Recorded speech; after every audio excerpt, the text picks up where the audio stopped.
تتسلم المرأة إلا لتسليم لها نفسها وذلك بالبينونة وإن كان النشوز من قبله يكره له أن يأخذ منها عوزا لقوله تعالى وإن أردتم استبدال زوج مكان زوج إلى أن قال فلا تأخذ منه شيئا ولأنه أوحشها بالاستبدال فلا يزيد في وحشتها بأخذ المال وإن كان النشوز. بسم اللہ الرحمن الرحیم.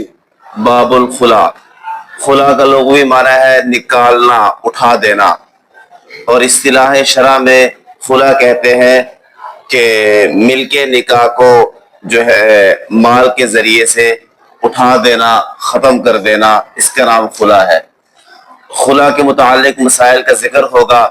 پہلا مسئلہ یہ ذکر کیا کہ جب میاں بیوی میں آپس میں ناچاکیاں پیدا ہو جائیں اور پتہ لگنے لگے اب یہ اللہ کی حدود کو قائم نہیں رکھ سکیں گے، اللہ کی حدود کو قائم نہیں رکھ سکیں گے، تو پھر عورت کے لیے جائز ہے کہ کچھ پیسے دے کر مرد سے خلا لے لے، مرد سے اپنی جان چھڑوا لے. اس کے لیے جائز ہے، کیونکہ اللہ نے بھی فرمایا فلا جناح علیہما فی مفتدت بہ، کہ اگر کوئی مسئلہ بن جائے تو پھر عورت کے لیے، مرد کے لیے کوئی حرج نہیں ہے کہ وہ اپنی جان کا فدیہ دے کر اس سے جان چھڑا لے. اور جب فدیہ دے دیا، مرد نے قبول کر لیا، اب خود بخود طلاق بائن واقع ہو جائے گی اور عورت کو مال دینا لازم ہو جائے گا، کیونکہ حضور صلی اللہ علیہ وسلم نے فرمایا خلا جو ہے یہ طلاق بائن ہے، ایک حدیث پاک میں آ گیا.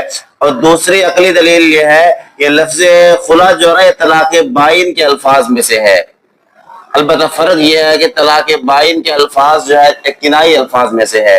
فرق یہ ہے کہ طلاق کنائی کے جو الفاظ ہے وہاں پر نیت کرنی پڑتی تھی، یہاں نیت نہیں کرنی پڑے گی، کیونکہ یہاں مال کا ذکر خود اس بات کو ظاہر کرے گا کہ یہ طلاق دینا چاہتا ہے اور وہ طلاق لینا چاہتی ہے. کنائی الفاظ میں نیت کرنی پڑتی تھی، یہاں مال کا ذکر خود نیت کی قائم مقام ہے. اور دوسری عقلی دلیل یہ ہے کہ فوراً طلاق اس لیے واقع ہوگی طلاق بائن کہ وہ مال مرد کو اس لیے دے رہی ہے تاکہ اس کی جان چھوٹ جائے، اور اگر مال دینے کے بعد بھی جان نہ چھوٹے، اس کے لیے الگ سے بھی پروسیس کرنا پڑے، تو پھر جو مال دینے کا فائدہ نہ ہوا. تو مال دینے کا فائدہ اور مقصد اور تقاضا یہ ہے کہ جو ہی مال دے تو فوراً اس کی جان مکمل طور پر قبضہ چھوٹ جائے اور وہ طلاق بائن سے ہوگی.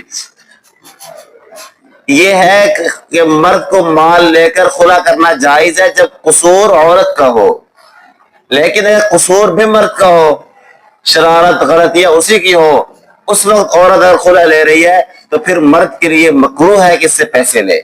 اس کو پھر چاہیے کہ بغیر پیسے لیے اس کی جان چھوڑ دے، کیونکہ قصور جب مرد کا ہے تو پھر اچھا نہیں ہے کہ اس سے پیسے بھی لے اور جو ہے قصور بھی اپنا ہو.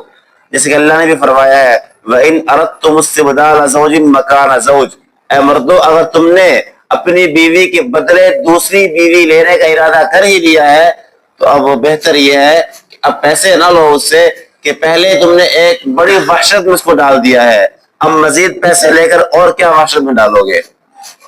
اور دوسری عقلی دلیل بھی یہی ہے کہ جب ایک بار تم نے زوجہ بدل کر اس کو بڑی پریشانی میں مبتلا کر دیا ہے، اب مزید پیسے لے کر اس پریشانی میں اضافہ نہ کرو.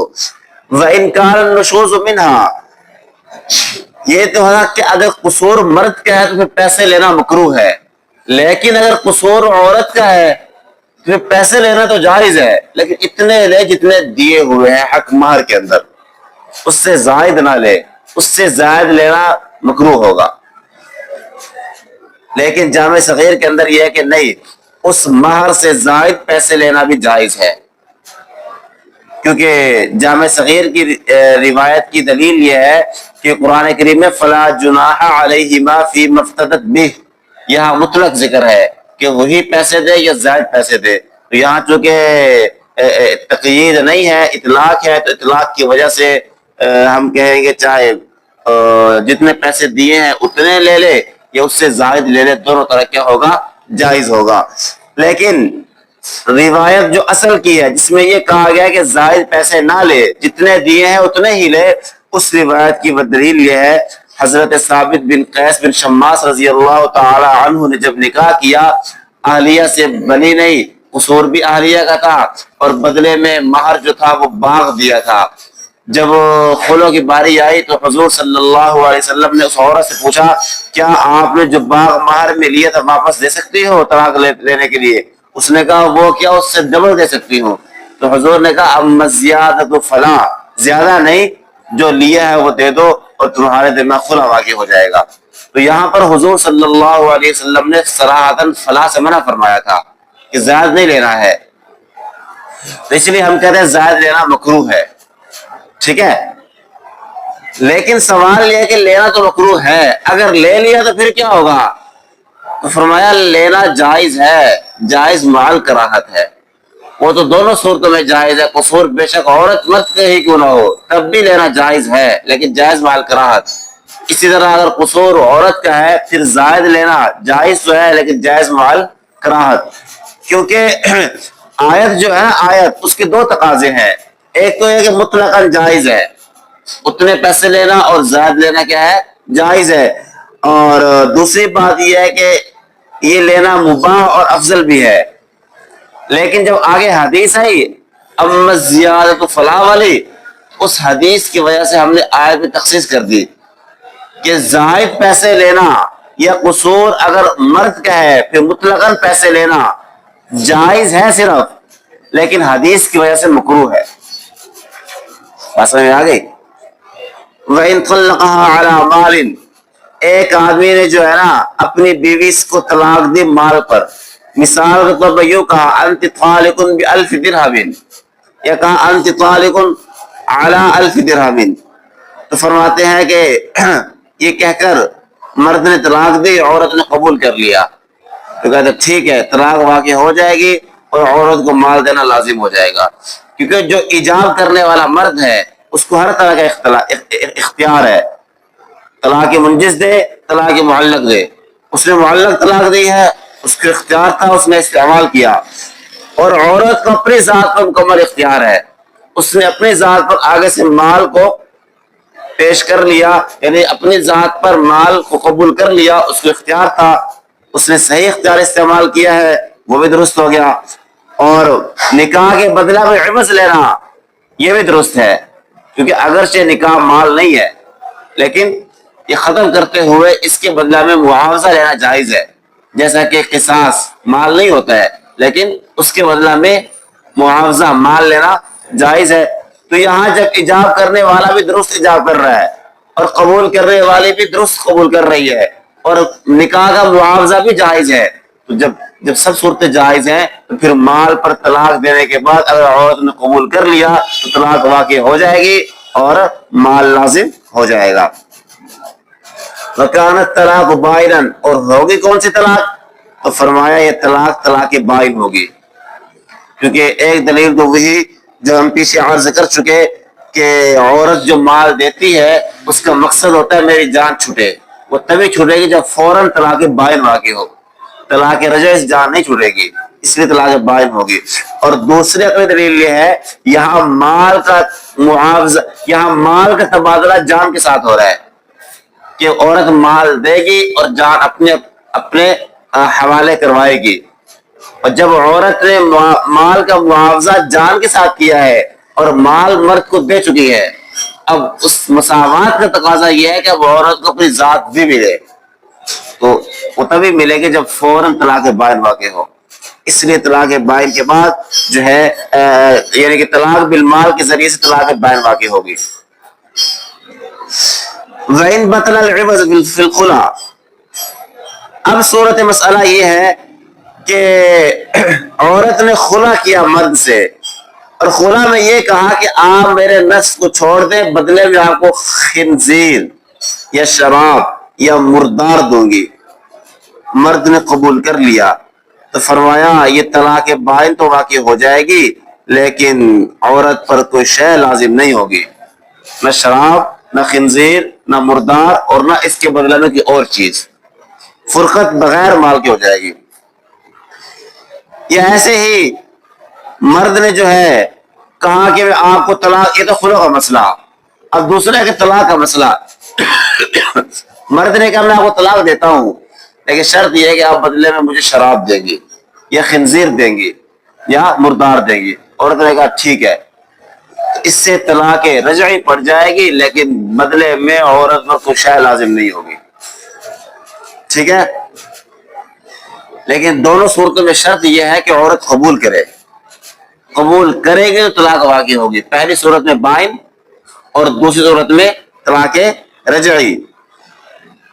باقی پہلی صورت میں طلاق بائن کیوں واقع ہوگی؟ وہ اس لیے دیکھو لفظ خلا ابھی آپ نے پڑھا یہ الفاظ کنایات میں سے ہے، اور جب اس کے ساتھ یہ الفاظ کنایات میں سے ہے تو کنائی الفاظ سے طلاق بائن واقع ہوتی ہے. تو اس نے خلا کا لفظ استعمال کیا کہ مجھے خلا دے دو، مرد نے کہا میں نے دے دیا، ٹھیک ہے. تو اس کنائی لفظ کا تقاضا ہے کہ طلاق بائن واقع ہو. رہا مال کا ذکر تو مال تو ویسے ہی لغو ہے، اس کا ذکر کا اعتبار بھی نہیں کیا جائے گا.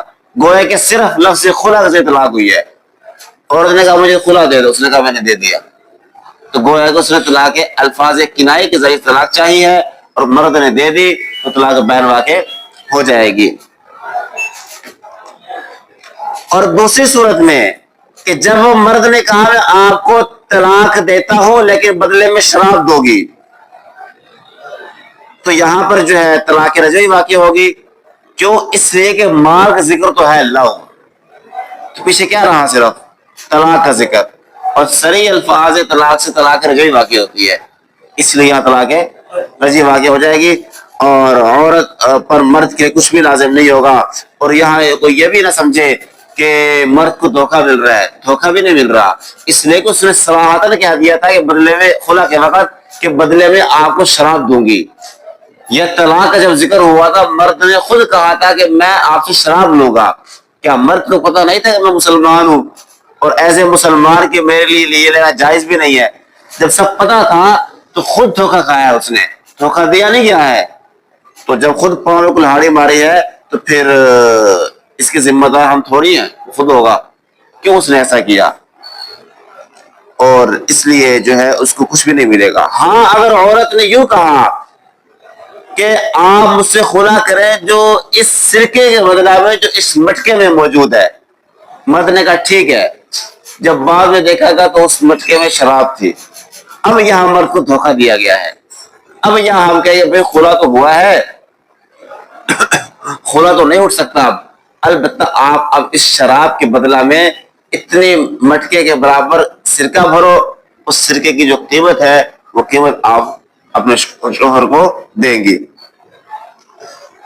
بخلاف ما اذا کاتب او اعتقا. البتہ یہ صورت مختلف ہے اس سے. ایک آدمی نے اپنے غلام سے کہا کہ آپ اتنی شراب کما کر دو آپ کو مکاتب بناتا ہوں، یا کہا اتنی شراب کما کر دو آپ آزاد ہو جاؤ گے.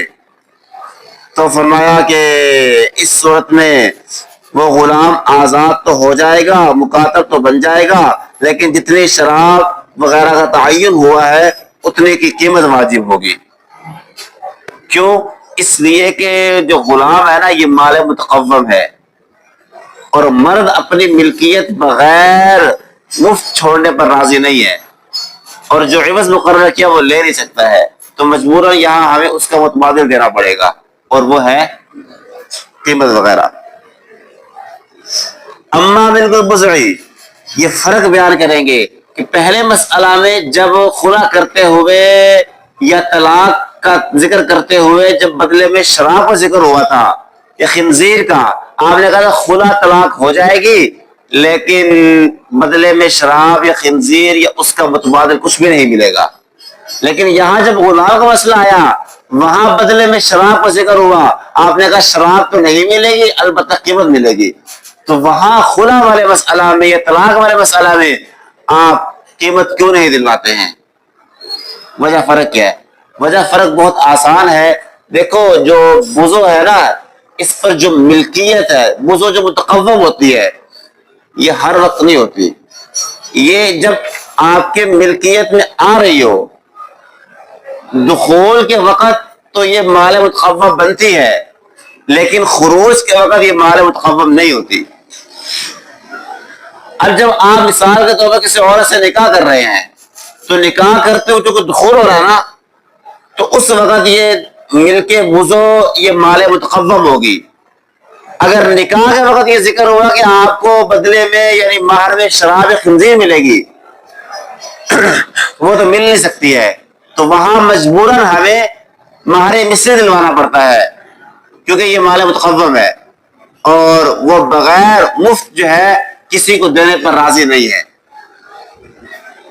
لیکن جب ملک وضو کا خروج ہوتا ہے زہار کے ذریعے سے یا خلا کے ذریعے سے، خروج کے وقت یہ وضو مال متقوم نہیں ہوتی، یہ مال غیر متقوم ہوتی ہے، اور یہ خلا کی صورت یہ کون سی ہے؟ خروج کی ہے، تو اس وقت وضو یہ مال غیر متقوم ہے۔ جب مال غیر متقوم ہے اور تو اس کے بدلہ میں پھر مال لازم کرنے کی کوئی وجہ نہیں ہو سکتی ہے۔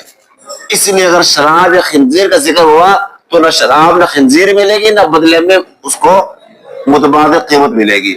اور یہ غلام والا جو مسئلہ ہے، یہ غلام ہر حال میں مال متقوم ہے۔ یہاں پر اگر ایسی چیز کا ذکر ہوا جو مال نہیں بن سکتی ہے تو پھر مجبوراً ہمیں اس کا متبادل مال دینا پڑے گا۔ امید ہے یہ بات آپ سمجھ گئے ہوں گے۔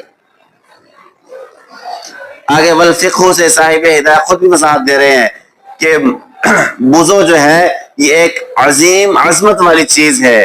یہ جب کسی کی ملکیت اس پر آتی ہے، اس کی عظمت کا تقاضا یہ ہے، رفعت کا تقاضا یہ ہے کہ بغیر قیمت کے اس پر کسی کی ملکیت ثابت نہ ہو۔ اس لیے جب کسی کی ملکیت آ رہی ہے تو مال لازمی ہوتا ہے، وہاں اگر شراب یا خنزیر ہے تو متبادل دینا پڑے گا۔ لیکن جب خروج ہو رہا ہے ملک سے تو خود اتنی بڑی عظمت ہے اس کی کہ خروج ہوتے ہوئے اس کو مال کی ضرورت نہیں ہے، یہ بغیر مال کے بھی جا سکتے ہیں۔ اس لیے اگر ایسے مال کا ذکر ہوا جو مال نہیں بن سکتا ہے تو جانے دو، اب کچھ بھی لازم نہیں ہوگا۔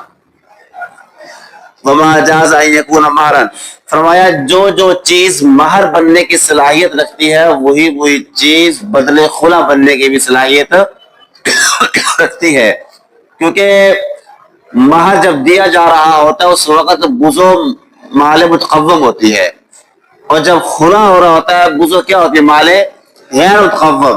تو جو چیز مال متقوم کا بدل بن سکتی ہے تو مال غیر متقوم کا بطریق اولا بدل بن سکے گی۔ اس لیے جو چیز مہر بن سکتی ہے وہ چیز بدلے خلا بھی بن سکتی ہے۔ فَإِنْ قَالَتْ لَهُ خَالِعْنِي عَلَى مَا فِي يَدِي، ایک آدمی نے اپنی بیوی سے کہا کہ خالعنی علی ما فی یدی، کہ مجھ سے عورت نے مرد سے کہا کہ آپ مجھ سے خلا کر لو علی ما فی یدی، جو کچھ میرے ہاتھ میں ہے۔ مرد نے کہا خلا کر لیا، جب ہاتھ کھولا کچھ بھی نہیں تھا، تو عورت پر کچھ بھی لازم نہیں ہوگا اور خلا ہو جائے گا، کیونکہ عورت نے کہا علی ما فی یدی، جو کچھ میرے ہاتھ میں ہے۔ ما عموم کے لیے ہے، چاہے مال ہو یا مال نہ ہو۔ تو عورت نے دھوکہ نہیں دیا اس کو، عورت نے ایسے کلام کی ہے جو مال کو بھی چاہتی ہے اور عدم مال کو بھی چاہتی ہے، تو عورت نے مرد نے قبول کیا ہے، تو ماں کے عموم کا تقاضا یہ ہے کہ اگر کچھ بھی نہیں نکلا تو کچھ بھی لازم نہیں ہوگا۔ وَإِنْ قَالَتْ خَالِعْنِي عَلَى مَا فِي يَدِي مِن مَالٍ، ہاں اگر مِن مَالٍ کا اضافہ کر دیا پھر اس میں خلا کر لیا، جب ہاتھ کھولا تو کچھ بھی نہیں تھا۔ اب چونکہ مال کا ذکر ہوا ہے اور مرد بغیر مال کی خلا پر راضی نہیں ہے، اب مال دینا ہوگا۔ اب کون سا مال دیں؟ وہ مال مسمى دے نہیں سکتے، وہ تو پتہ نہیں مجبور تھا وہ تو، اور جب کھولا کچھ نکلا بھی نہیں ہے، اس کی قیمت بھی نہیں دے سکتے ہیں، اور مہر مثلی بھی نہیں دے سکتے، کیونکہ مہر مثلی تب ہوتا ہے جب وضو مال متقوم بن رہی ہو، اور یہ تو حالت مال غیر متقوم کی ہے، تو مہر مثلی بھی نہیں دے سکتے۔ تو اب صرف ایک ہی آپشن ہے کہ جتنا مہر مرد نے دیا تھا نا وہی مہر واپس دلایا جائے، وہ جتنا بھی ہو، تھوڑا ہو، زیادہ ہو، بہت زیادہ ہو، بس وہی دلوایا جائے گا۔ وَلَوْ قَالَتْ خَالِعْنِي عَلَى مَا فِي يَدِي مِن دَرَاهِمٍ أَوْ مِنَ الدَّرَاهِمِ، ایک عورت نے کہا کہ مجھ سے خلا کر لو جو کچھ میرے ہاتھ میں ہے، من دراہم، دراہم سے، یا من الدراہم، یعنی کہ معرفہ ذکر کیا یا نکرہ۔ مرد نے کہا ٹھیک ہے، جب ہاتھ کھولا کچھ بھی نہیں تھا، تو کم از کم 3 درہم لازم ہوں گے، کیونکہ الدراہم یہ دراہم جمع ہے اور جمع کا اقل فرد کتنا ہے؟ 3 درہم دینے پڑیں گے۔ اور یہاں کو یہ نہ سمجھے کہ من جو ہے تبعیضیہ ہے، یہ من بیانیہ ہے، تو من بیانی کی وجہ سے کم از کم 3 ہی لازم ہوں گے، جو ہے اس سے کم دینا جائز نہیں ہوگا۔ وَإِنِ اخْتَلَعَتْ عَلَىٰ عَبْدِ اللَّهِ عَابِقٍ، ایک مرد نے کہا، ایک عورت نے کہا اپنے میاں سے کہ میں آپ سے خلا لیتی ہوں اس غلام پر جو بھاگا ہوا ہے، اور میں اس کو پکڑ کر دینے سے بری ہوں، آپ خود پکڑ لینا۔ تو فرمایا یہ خلا تو ہو جائے گا، البتہ یہ جو اس نے شرط لگائی ہے نا کہ میں بری ہوں آپ کو دینے سے، یہ برات ثابت نہیں ہوگی، اس کو پکڑ کر دینا پڑے گا، اگر نہ دے سکے تو اس کی قیمت دینی پڑے گی، کیونکہ خلا عقد معاوضہ ہے، اور عقد معاوضہ میں عوض کی سلامتی ضروری ہوتی ہے کہ دونوں ایک دوسرے کو عوض سلامتی کے ساتھ سپرد کریں، تو یہ سپرد کریں گے تو بری ہوگی، یہ برات کی شرط باطل ہے، کیونکہ خلا کے اندر جو شرط فاسد ہو وہ شرط فاسد باطل ہو جاتی ہے اور خلا برقرار رہتا ہے، تو یہ برات کی شرط فاسد ہو جائے گی، خلا برقرار رہے گا اور عورت کو پکڑ کر دینا ہوگا، نہ دے سکی تو اس کی قیمت دینی پڑے گی۔ وَإِذَا قَالَتْ طَلِّقْنِي ثَلَاثًا بِأَلْفٍ، ایک عورت نے کہا اپنے میاں جی کو طلقنی ثلاثاً، مجھے طلاق دے دو 3 بِأَلْفٍ، 1000 کے ساتھ، مرد نے طلاق دی ایک طلاق بائن واقع ہو جائے گی اور عورت پر 1000 کا تہائی یعنی 333 روپے اور 33 پیسے لازم ہو جائیں گے، کیونکہ عورت نے جب کہا بِأَلْفٍ 1000 کے ساتھ تو با عوض کے لیے آتی ہے اور عوض معوض پر تقسیم ہو جاتے ہیں، تو مرد نے جو ہے طلاقوں کو تقسیم کر دیا 1000 پر، تو تقسیم کرنا جائز ہے، تو ایک طلاق کے بدلہ میں جتنے پیسے بنیں گے اتنے پیسے عورت دے دے گی اور اس کو ایک طلاق بائن واقع ہو جائے گی۔ وَإِنْ قَالَتْ طَلِّقْنِي ثَلَاثًا عَلَىٰ أَلْفٍ، پہلے تھا بِأَلْفٍ، اب ہے یوں کہ عَلَىٰ أَلْفٍ، 1000 پر طلاق دے دو، مرد نے ایک طلاق دے دی، تو فرمایا اس سے طلاق رجعی واقع ہو جائے گی اور عورت پر کوئی شے لازم نہیں ہوگی، یہ امام صاحب کا مسلک ہے، لیکن صاحبین فرماتے ہیں اب بھی ایک طلاق بائن ہوگی اور عورت پر 333 روپے 33 پیسے لازم ہو جائیں گے۔ صاحبین کی دلیل یہ ہے، وہ کہتے ہیں یہ معاوضات کے اندر علا با کے معنی میں استعمال ہوتا ہے، جیسے با عوض کے لیے آتا ہے، علا بھی کس کے لیے آتا ہے؟ عوض کے لیے آتا ہے، تو عوض معوض پر تقسیم ہو سکتا ہے نا، تو علا بھی با کے معنی میں تو ایک ہی بات ہے، اس لیے جیسے پہلی صورت میں تقسیم جائز سے دوسری صورت میں بھی تقسیم کیا ہو جائے گی؟ جائز ہو جائے گی۔ جیسے مثال کے طور پر ایک آدمی کا احمل ھذا الطعام بدرہم، یہ کلام اور احمل ھذا الطعام علی درہم، یہ دونوں سیم ہے، علی درہم بدرہم کی طرح ہے، تو یہاں پر بھی علی الف بالف درہم بالف کی طرح ہوگا، لیکن امام صاحب فرماتے ہیں نہیں ایسا نہ کرو، یہاں پر علی استعمال ہوا ہے اور علی شرط کے لیے آتا ہے اور مشروط شرط پر تقسیم نہیں ہو سکتی، جیسے علی شرط کے لیے ہونے پر دلیل کیا ہے؟ اللہ نے فرمایا یبایعنک علی الا یشرکنا، بیعت کر رہے ہیں آپ سے اس شرط پر کہ آپ اللہ کے ساتھ کسی کو شریک نہیں ٹھہرائیں گی۔ جیسے ایک اور مثال دی، ایک آدمی بیوی سے کہا انت طالق علی ان تدخل الدار، یہاں بھی علی شرط کے لیے ہے، جب علی شرط کے لیے مستعمل ہے تو اس کو یہاں شرط کے لیے بنائیں گے، اور شرط جو ہے مشروط جو ہے اپنی شرط کے اجزاء پر تقسیم نہیں ہوتا، شرط مشروط مکمل ایک ہی وقت میں پائے جاتے ہیں، تو یہاں عورت نے جو تقاضا کیا تھا کہ آپ جو ہے مجھے طلاق 1000 مکمل پر دے دو، مکمل 1000 کی شرط پر طلاق مانگی تھی اس نے 3 طلاقیں، تو مرد نے شرط کی خلاف ورزی کی ہے، اس لیے اس نے عورت کی بات نہیں مانی ہے، اب صرف مرد کا کلام باقی رہ گیا ہے کہ انت طالق، جو بھی بولے گا اس سے طلاق رجعی باقی ہوگی، وہ ایک نئی کلام ہوگی، اس عورت کی بات کا جواب نہیں بن سکے گی، اس لیے ایک طلاق رجعی واقع ہوگی، اس سے طلاق بائن وغیرہ واقع ہم نہیں کر سکیں گے. وَلَوْ قَالَ الزَّوْجُ طَلِّقِي نَفْسَكِ ثَلَاثًا، مرد نے بیوی سے کہا طَلِّقِي نَفْسَكِ ثَلَاثًا بِأَلْفٍ، کہ اپنے آپ کو طلاق دے 1000 کے ساتھ، او علی الفن، بِأَلْفٍ کہا یا علی الفن کہا، عورت نے اپنے آپ کو 1 طلاق دے دی تو اب کچھ بھی واقع نہیں ہوگا. اس لیے کہ مرد جو ہے وہ 1000 روپے کے بدلے طلاق پر راضی ہوا ہے کہ 1000 دو گی تو طلاق دے سکتی ہو، 1000 سے کم تو راضی نہیں ہے. اس لیے اس کی کلام کی منشا سمجھیں، اس کا تقاضا یہ ہے کہ 1000 ہی ملے اس کو، 1000 سے کم لینے پر وہ راضی نہیں ہے. اس لیے اگر عورت 1 طلاق دے گی تو ظاہر ہے اس کو پھر ڈیوائڈ کرنا پڑے گا، تو 1000 سے کم ہو جائیں گے. اس پر مرد راضی نہیں ہے، اس لیے یہاں طلاق واقع نہیں ہوگی. بخلاف پہلی صورت کے کہ جب عورت نے کہا تھا طلقنی ثلاثا بألف، کہ مجھے 3 طلاقیں دو 1000 کے ساتھ، تو وہاں جب 333 روپے کے بدلہ میں طلاق مل رہی تھی تو وہاں اس کی رضا بطری کی اولا ثابت ہو رہی تھی. کہ جب وہ 1000 پر راضی ہو رہی تھی تو 333 روپے بطری کی اولا راضی ہوگی تو وہاں پر ہم تقسیم کر سکتے تھے. لیکن یہاں جب مرد نے کہا کہ اپنے آپ کو طلاق دے دو 3000 کا مجھے دے دینا، تو یہاں 1 طلاق دے گی تو یہ واقع نہیں ہوگی، کیونکہ یہاں مرد 1000 سے کم پہ راضی ہونے والا نہیں ہے. وَلَوْ قَالَ أَنْتِ طَالِقٌ عَلَىٰ أَلْفٍ، ایک مرد نے کہا أَنْتِ طَالِقٌ عَلَىٰ أَلْفٍ، تو طلاق والی ہے 1000 پر. عورت نے قبول کر لیا کہ طلاق واقع ہو جائے گی اور عورت پر 1000 روپے دینا ہوں گے. لیکن شرط یہ ہے کہ عورت قبول کرے، قبول کے بغیر جو ہے یہ طلاق واقع نہیں ہوگی. باقی آگے فرما رہے ہیں کہ بِأَلْفٍ کا مطلب ہے 1000 کے عوض جو آپ مجھے دیں گی، تو ٹھیک ہے اس نے قبول کر لیا، اب دینا پڑے گا.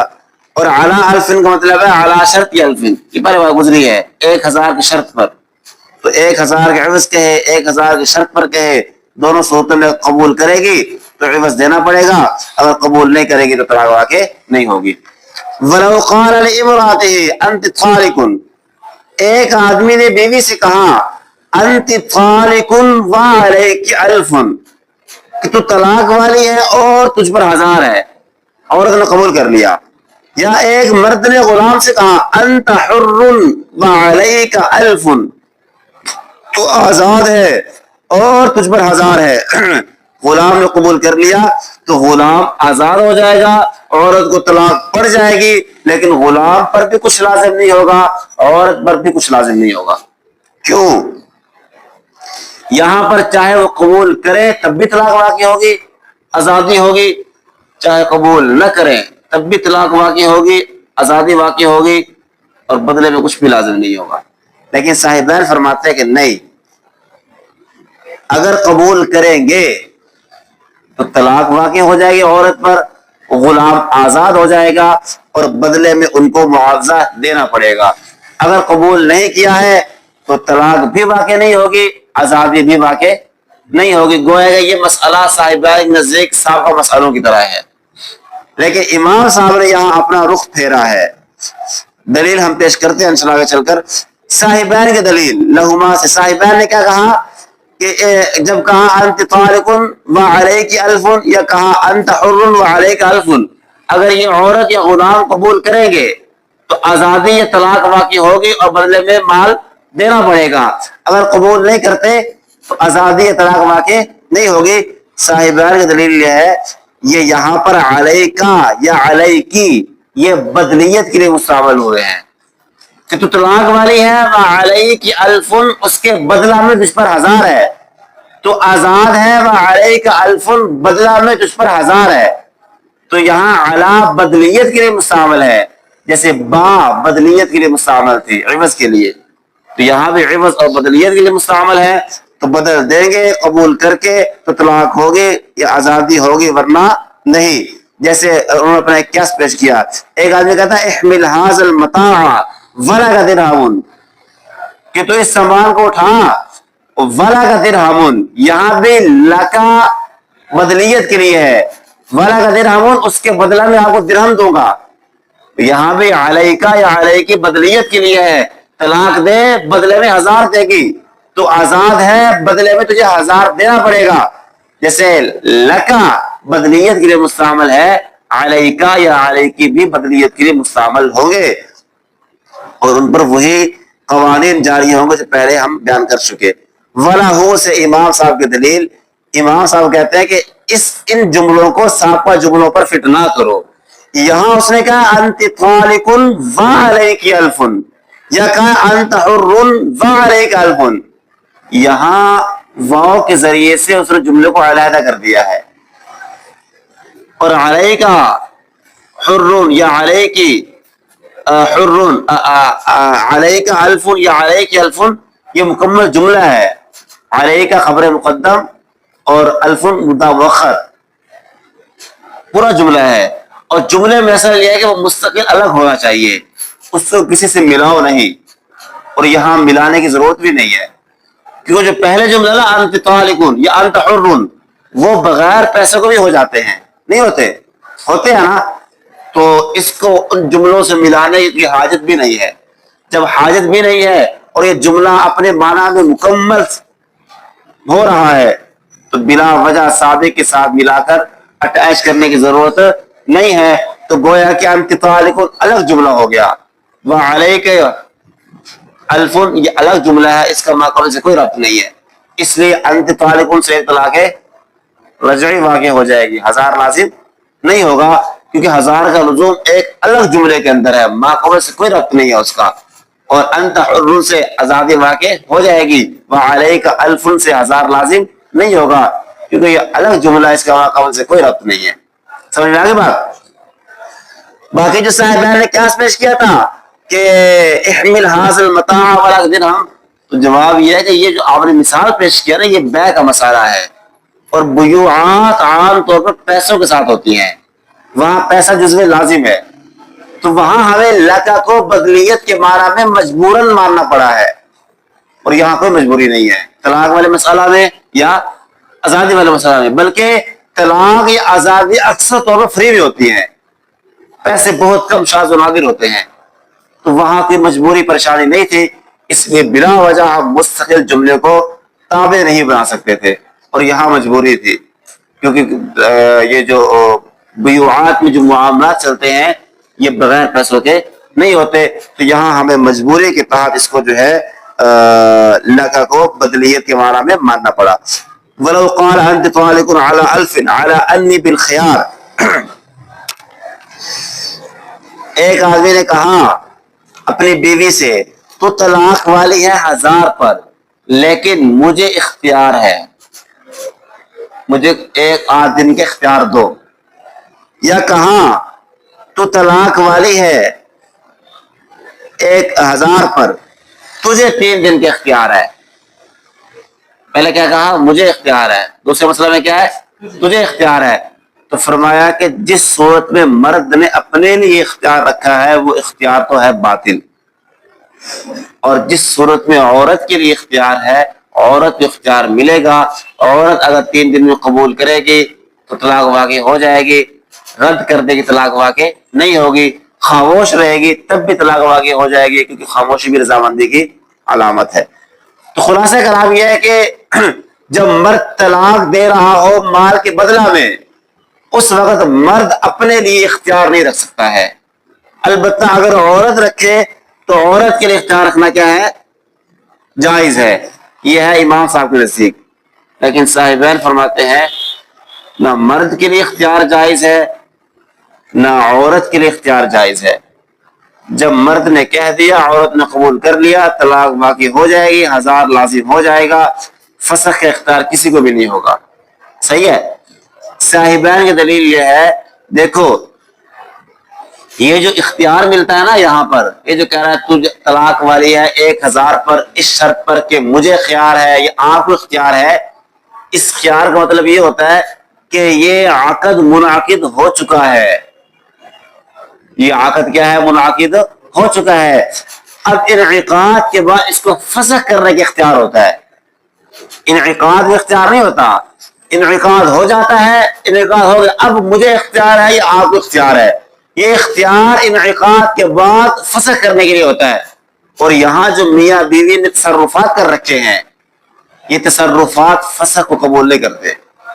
مرد کا ایجاب جو ہے یہ یمین کے درجہ میں ہے اور یمین فسخ نہیں ہوتی، اور عورت کا قبول یہ شرط یمین ہے، جیسے یمین فسخ قبول نہیں کرتی، شرط یمین فسخ قبول نہیں کرتی۔ تو جب انہوں نے کام ایسے کر دیے جو یمین شرط یمین والے ہیں، تو اب فسخ کا احتمال رہا نہیں، جب فسخ کا احتمال نہیں رہا تو اختیار بیکار ہے، اس لیے نہ مرد کو اختیار ملے گا نہ عورت کو اختیار ملے گا۔ اتنی بات سمجھ گئے؟ ولی ابی حنیفہ سے امام صاحب کی دلیل پیش کی، امام صاحب کہتے ہیں نہیں، دونوں جانب میں یہ جو ہے نا یمین نہیں ہے، بلکہ عورت کی جانب میں یہ تملیغ جو طلاق بالعوض جو ہے یہ بے کے درجہ میں ہے، اور بے کے درجہ میں ہونے پر دو دلیلیں پیش کی۔ دیکھو بے کے درجہ میں اس لیے ہے کہ مرد کے قبول کرنے سے پہلے عورت اگر رجوع کرنا چاہے تو رجوع کا اختیار ہوتا ہے، حالانکہ یمین میں رجوع کا اختیار نہیں ہوتا۔ اس سے سمجھ میں آیا جیسے بے میں اگلے کے قبول کرنے سے پہلے رجوع جائز ہے، اس میں بھی رجوع کا جواز بتا رہا ہے، یہ بے کے درجہ میں ہے۔ اور جب عورت اختیار کہے گی کہ 1000 پر مجھے طلاق دے دو، تو مرد کے لیے لازم ہے مجلس کے اندر قبول کرے، مجلس کے ماوراء قبول نہیں کر سکے گا، جیسے بے کے اندر ہوتا ہے کہ بے کا معاملہ مجلس کے اندر قبول کیا جائے، مجلس کے ماوراء قبول کرنا جائز نہیں ہوگا۔ تو مجلس کے اندر قبولیت بتا رہی ہے یہ معاملہ بے کی طرح ہے، ٹھیک ہے؟ تو جب یہ معاملہ بے کی طرح ثابت ہو گیا تو جیسے بے میں اختیار رکھنا جائز ہے تو عورت کے لیے یہاں اختیار رکھنا کیا ہوگا؟ جائز ہوگا۔ البتہ یہ طلاق بالعوض مرد کی جانب میں یمین ہے، اس کی جانب میں یہ بے کی طرح نہیں ہے۔ دلیل کیا ہے؟ دلیل یہ ہے، دیکھو جب مرد نے ایک مرتبہ کہہ دیا کہ 1000 کے بدلہ میں تجھے طلاق ہے، اب اس کے بعد عورت قبول کرے یا قبول نہ کرے، مرد کو اپنی بات سے رجوع کرنے کا اختیار اب نہیں رہا، تو رجوع نہ کرنے کے اختیار باقی نہ رہنا یہ ثابت کر رہا ہے کہ معاملہ بے کی طرح نہیں ہے۔ اگر بے کی طرح ہوتا تو رجوع کا اختیار رہتا، تو رجوع کا اختیار نہ رہنا اس بات کی علامت ہے اب معاملہ اس کے ہاتھ سے نکل چکا، اور معاملہ نکلنا یمین کو ثابت کرتا ہے، اس لیے یمین ہے۔ اور یہی وجہ ہے کہ مرد نے جب کہا کہ آپ طلاق والی ہو 1000 پر، عورت نے اس مجلس کے علاوہ کسی اور مجلس میں قبول کیا، یہ قبول جائز ہے۔ تو یہ ماورائے مجلس پر اس کا قبول جائز ہونا یہ بھی اس بات ثابت کر رہی ہے وہاں بے کی طرح نہیں ہے۔ اگر بے کی طرح ہوتا تو اسی مجلس میں قبول کرنا ضروری ہوتا۔ تو یہ دو تائیدیں بتا رہی ہیں مرد کی جانب میں یہ معاملہ طلاق بالعوض یہ یمین ہے، یہ بے کی طرح نہیں، اور پہلی دو تائیدات بتا رہی ہیں کہ عورت کی جانب میں یہ معاملہ بے کی طرح ہے، یمین کی طرح نہیں، اور بے بھی اختیار ہوتا ہے، یمین میں نہیں ہوتا۔ اس لیے اگر عورت کی جانب میں اختیار ہوگا تو معتبر ہوگا، اگر مرد کی جانب میں اختیار ہوگا تو معتبر نہیں ہوگا۔ فما وجانب العبد فی العتاق، بالکل عتاق میں یہی مسئلہ ہے جیسے طلاق میں مسئلہ تھا کہ مولا نے کہا کہ اپنے غلام کو آپ آزاد ہو 1000 پر، یہاں اگر امام صاحب کے نزدیک اختیار لیا آقا نے معتبر نہیں، غلام نے لیا تو معتبر، لیکن صاحبہ کے نزدیک نہ آقا کے لیے معتبر نہ غلام کے لیے معتبر۔ ومن قال لامرأته، ایک آدمی اپنی اہلیہ سے کہا طلقتک امس علی 1000 درہم، کہ میں نے آپ کو کل گزشتہ 1000 درہم پر طلاق دی تھی، آپ نے قبول نہیں کیا تھا۔ عورت نے کہا میں نے قبول کر لیا تھا، اور حال یہ ہے کہ عورت کے پاس گواہ نہیں ہے، تو یہاں مرد کی بات کا اعتبار ہوگا. بالکل ایک مسئلہ اور ذکر کیا. ایک آدمی نے کہا بعت منک ھذا العبد ب1000 درہم امسی، کہ میں نے یہ غلام آپ کو کل 1000 کے بدلہ میں بیچا تھا. اے مشتری صاحب، آپ نے قبول نہیں فرمایا تھا. مشتری نے کہا میں نے قبول کر لیا تھا. یہاں مشتری کا قول معتبر ہوگا. فرق سمجھے دونوں مسئلوں میں؟ پہلے مسئلہ میں شوہر کا قول معتبر ہے اور اس مسئلہ میں مشتری قول معتبر. کیوں؟ وجہ فرق کیا ہے؟ وجہ فرق بالکل واضح ہے.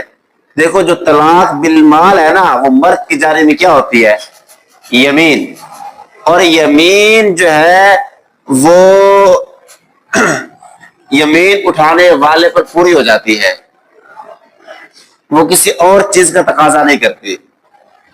تو یہ یمین تھی، اس نے یمین کہی کہ میں نے آپ کو کل 1000 کے بدلہ میں طلاق دی تھی.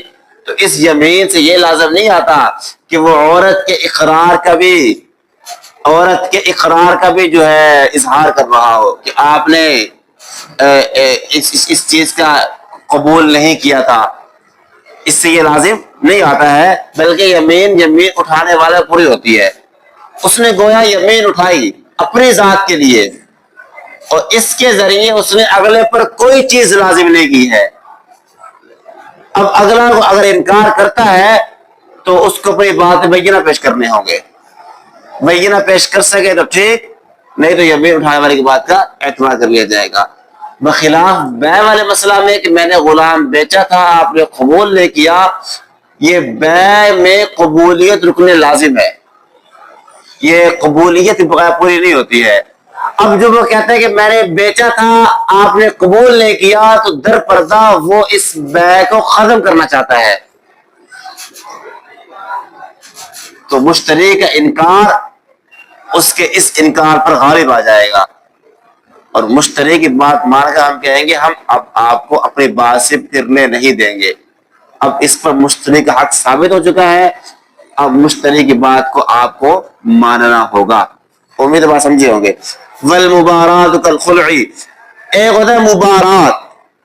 مبارات بھی خلع کی طرح ہے. مبارات سمجھ رہے ہیں؟ بری ہونا، کہ مرد عورت کو بری کر دے کہ آپ میرے معاملہ سے بری، میں آپ کے معاملہ سے بری. تو فرمایا خلع کی طرح ہے. خلع کو مانا اٹھانا، دفع کرنا، سائڈ پر کرنا. مبارات بری کرنا، یہ بھی ان کا انجام تو ایک ہی ہوتا ہے. تو اگر مبارات کے ذریعے سے برات کے اظہار کیا گیا تو یہ بھی خلع کی طرح ہوں گے. جیسے خلع کے ذریعے سے زوجین میں سے ہر ایک کے حقوق دوسرے سے بالکل کٹ جاتے ہیں. نکاح ختم، حقوق زوجیت ختم، نان و نفقہ، گھر، سارا سسٹم کیا ہوتا ہے؟ اڑ جاتا ہے. یہاں بھی لفظ مبارات کے ذریعے سے بھی یہ سارا سسٹم، تعلقات نکاح سمیت کیا ہو جائیں گے؟ ختم ہو جائیں گے. لیکن یہ ہے امام صاحب کا نزدیک. لیکن امام محمد رحمہ اللہ فرماتے ہیں چاہے خلع کا مسئلہ ہو، چاہے مبارات کے ذریعے سے علیحدگی کی جا رہی ہو، دونوں صورتوں میں جن جن چیزوں کا تذکرہ کریں گے صرف ان چیزوں سے برات ہوگی. یعنی کہ خلع یا برات کے ذریعے سے نکاح تو ٹوٹ جائے گا، ختم ہو جائے گا، دیگر حقوق ختم نہیں ہوں گے. نفقہ ہے، رہائش کے لیے مکان ہے، جی وہ حقوق ختم نہیں ہوں گے، صرف وہی حقوق ختم ہوں گے جن کا تذکرہ کریں گے. مثال کے طور پر خلع کیا یا مبارات کیا تو ان کو اب بتانا پڑے گا کہ اب اس کے ذریعے سے ہمارے کون کون سے حقوق ختم ہوں گے. اگر بتائیں گے وہی حقوق ختم ہوں گے، اگر کچھ نہیں بتائیں گے تو کوئی حقوق ختم نہیں ہوں گے، صرف نکاح ختم ہوگا، دیگر حقوق برقرار رہیں گے. ٹھیک ہے؟ مبارات اور خلع دونوں میں ان کا یہی مسلک ہے. اور امام ابو یوسف رحمہ اللہ خلع کے مسئلہ میں امام صاحب کے ساتھ ہے، خلع کے مسئلہ میں امام محمد کے ساتھ ہیں. یعنی کہ جن جن حقوق کا تذکرہ ہوگا وہی ختم ہوں گے.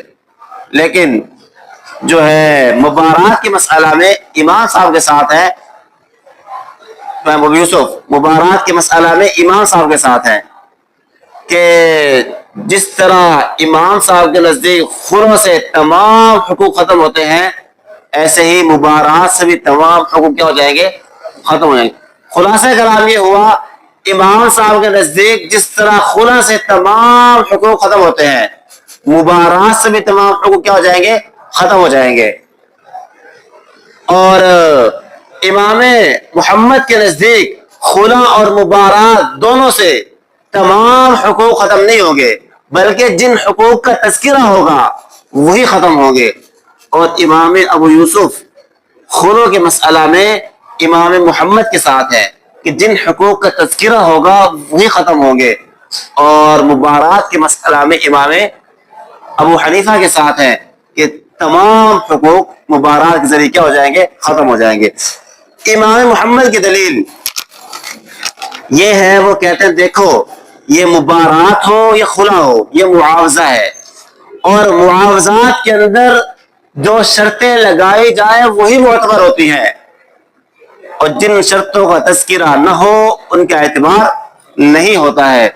اس لیے جن حقوق کا تذکرہ ہوگا انہی سے براءت و خلع ہوگی، اور جن کا تذکرہ نہیں ہوگا ان سے براءت و خلع نہیں ہوگی۔ امام ابو یوسف رحمہ اللہ کی دلیل یہ ہے، وہ کہتے ہیں مبارات کا جو مسئلہ ہے نا، وہ لفظ مبارات با مفاعلہ سے ہے، اشتراک کو چاہتا ہے۔ اس لفظ کا خود تقاضا یہ ہے کہ ہر طرف سے مکمل برات ہونی چاہیے، اس لیے وہ کہتا ہے اس مسئلہ میں میں نے امام ابو حنیفہ کی تقلید کی ہے۔